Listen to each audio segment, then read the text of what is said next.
ஆன்மீக நண்பர்கள் அனைவருக்கும் அன்பு கலந்த வணக்கங்கள்.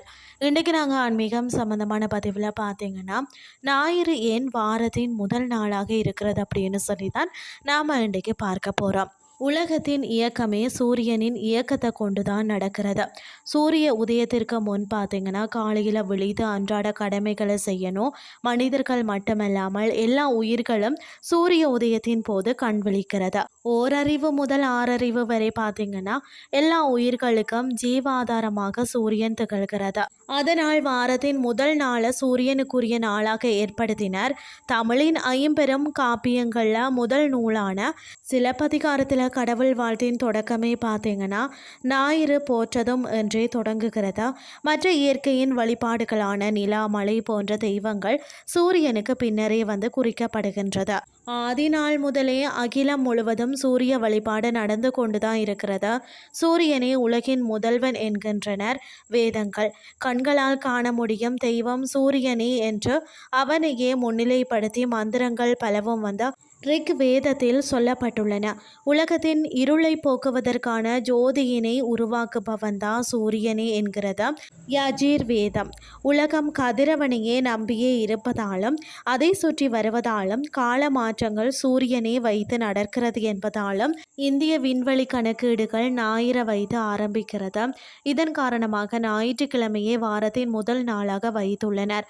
சூரியன் தான் மிகப்பெரிய நட்சத்திரம். இந்த பிரபஞ்சத்துக்கே ஆற்றலை தரக்கூடிய இவர்தான். இவரை வழிபடுபவர்களுக்கு நிச்சயம் போதுமான ஆற்றலை தந்து வெற்றி பெற செய்வார் சூரிய பகவான். சூரிய விரதம் இருக்கக்கூடிய முறைகள் பார்த்தீங்கன்னு சொன்னா, விரதம் இருக்கிறவங்க காலையில சூரிய உதயத்திற்கு முன் எழுந்து பிரம்ம முகூர்த்தத்தில் நீராடணும். பூஜை செய்யும் இடத்தை நன்கு சுத்தம் செய்து வச்சிருக்கணும்.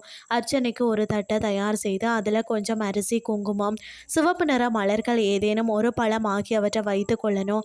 விளக்கு ஏற்றி கொண்டு அதை வந்து சூரியன் உதிக்கும் திசை நோக்கி வைத்து ஒரு சொம்பில் வந்து தண்ணீரை எடுத்து சூரிய பகவானை நோக்கி வழிபட்டு கொண்டே அந்த அர்ச்சனையை தட்டின் மீது தீர்த்தம் போல தெளிக்கணும். பூஜை முடிந்தவுடன் நீங்கள் சாப்பிட வேண்டியது ஏதேனும் இனிப்பு வகையாக வந்து இருக்கணும்.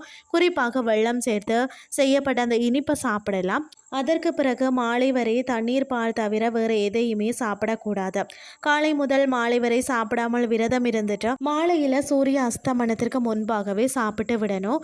ஒருவேளை சூரிய அஸ்தமனத்திற்கு முன்பாக சாப்பிடலைன்னு சொன்னால் கட்டாயம் அன்றைய நாள் முழுக்க சாப்பிடக்கூடாது. அடுத்த நாள் காலையில் தான் சூரிய உதயத்திற்கு பிறகு தான் சாப்பிடணும். பலன்கள் பார்த்தீங்கன்னா, சூரிய விரதம் மேற்கொள்பவர்களுக்கு உடல் ஆரோக்கியம் மேம்பட்ட ஆயுள் வந்து நீடிக்கும். கொடிய நோய்கள் எதுவுமே அண்டாத முகத்தில் ஒரு வசீகரம் உண்டாகும். சமூகத்தில் பிறர் மதிக்கின்ற ஒரு சூழ்நிலை ஏற்படும். பொருளாதார வளர்ச்சியும் உண்டாகும். இன்றைய ஆன்மீகம் சார்ந்த பதிவு உங்களுக்கு வந்து பிரயோசனமாக அமைஞ்சிருக்கும்னு சொல்லி நானும் நம்புகிறேன். இதே மாதிரி மற்றும் ஒரு ஆன்மீகம் சார்ந்த பதிவோடு உங்களை சந்திக்கிறேன். நன்றி.